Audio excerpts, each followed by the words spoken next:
Daftar Jenderal Polri yang terjerat kasus hukum.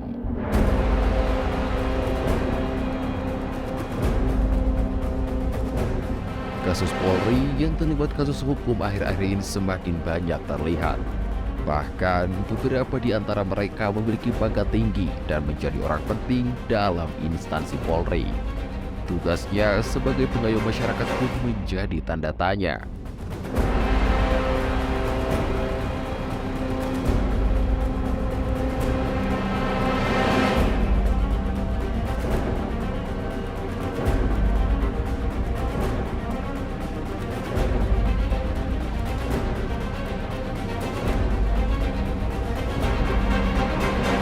Bahwa di internal Polri telah terjadi persaingan yang tidak sehat atau adanya nuansa perang bintang sebagaimana dilansir oleh berbagai media massa arus utama. Berikut ini adalah deretan nama-nama Jenderal Polri yang terjerat kasus hukum dalam beberapa tahun terakhir. Yang pertama, Susno Duaji. Pada tahun 2008, Susno Duaji dijerat kasus korupsi saat menjabat sebagai Kapolda Jawa Barat. Mantan Kepala Badan Reserse Kriminal atau Kabariskim Polri, Komisaris Jenderal Purnawirawan Susno Duaji ditetapkan sebagai tersangka kasus korupsi PT Salma Arowana Lestari atau SAL dan kasus korupsi dana pengamanan Pilkada Jawa Barat tahun 2008. Ia diduga mengambil 50% dana dari total 27 miliar rupiah. Susno divonis hukuman 3,5 tahun penjara dan denda 4,2 miliar rupiah. Ia dinyatakan bersalah karena terbukti memerintahkan pemotongan dana dan pengamanan pemilihan kepala daerah Jawa Barat yang merugikan negara sebesar 8,1 miliar rupiah. Selain itu, Susno juga dicopot dari jabatannya sebagai Kabareskrim. Susno diketahui juga pernah ditetapkan sebagai tersangka kasus pencemaran nama baik dan penghinaan terhadap Direktur 2 Ekonomi Khusus Bareskrim Polri, Brigjen Pol Raja Erisman, dan Kapolda Lampung, Brigjen Pol Edmond Ilyas. Yang kedua, Joko Susilo. Mantan Kepala Korps Lalu Lintas atau Kakor Lantas Polri, Inspektur Jenderal Joko Susilo ditetapkan sebagai tersangka kasus simulator surat izin mengemudi atau SIM pada tahun 2012 silam. Adapun kerugian yang diderita negara akibat kasus ini adalah 121 miliar rupiah.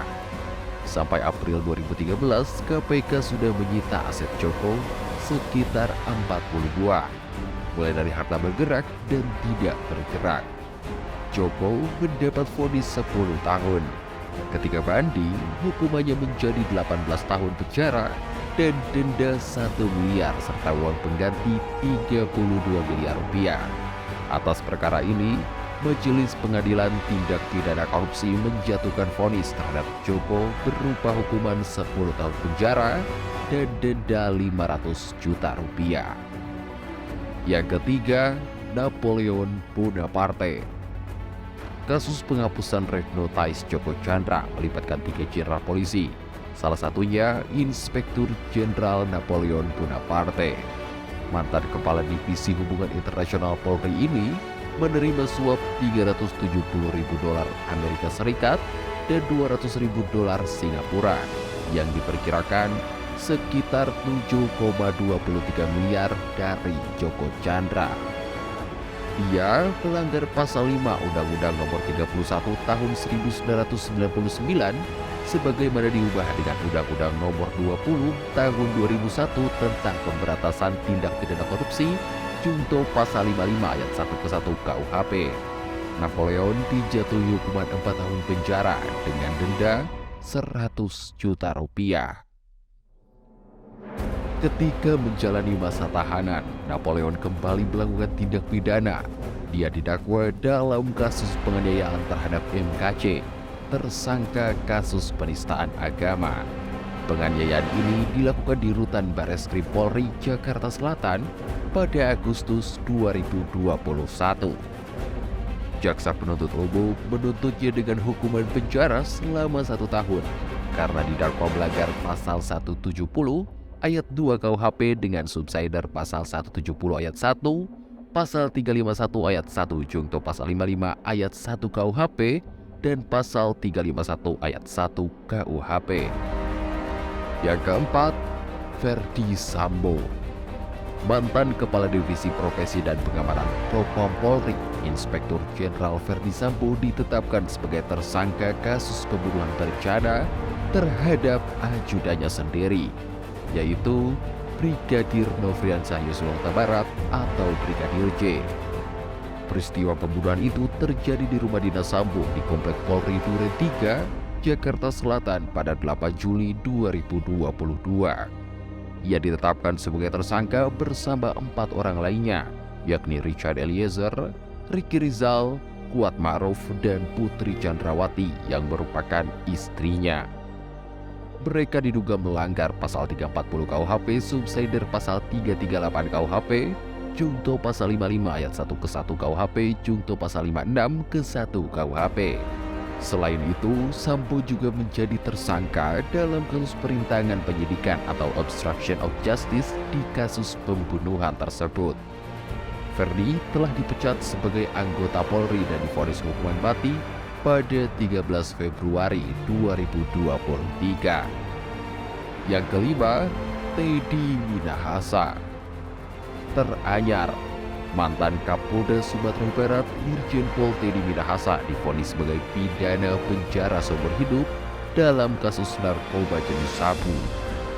Majelis Hakim Pengadilan Negeri Jakarta Barat menilai Teddy telah terbukti melakukan tindak pidana menawarkan untuk dijual, menjual, menjadi perantara dalam jual beli, menukar, dan menyerahkan narkotika golongan 1, bukan tanaman, yang beratnya lebih dari 5 gram. Hal memberatkan yaitu perbuatan Teddy tidak mengakui perbuatannya, menyangkal perbuatannya dan berbelit memberikan keterangan, menikmati keuntungan dalam penjualan narkotika jenis sabu, tidak mencerminkan aparat penegak hukum dengan baik. Perbuatan terdakwa telah mengkhianati perintah Presiden dalam menindak narkoba dan tidak mendukung program pemerintah dalam pemberantasan narkoba. Jenderal Bintang 2 itu dinilai terbukti melanggar pasal 114 ayat 2 Undang-Undang Republik Indonesia nomor 35 tahun 2009 tentang narkotika, junto pasal 55 ayat 1 ke 1 KUHP. Vonis hakim tersebut lebih ringan dari tuntutan jaksa penuntut umum yang meminta agar Teddy Minahasa dihukum mati. Itulah beberapa nama jenderal yang pernah terlibat kasus pidana. Pastinya masyarakat berharap tidak ada nama-nama lain yang muncul dari instansi Polri.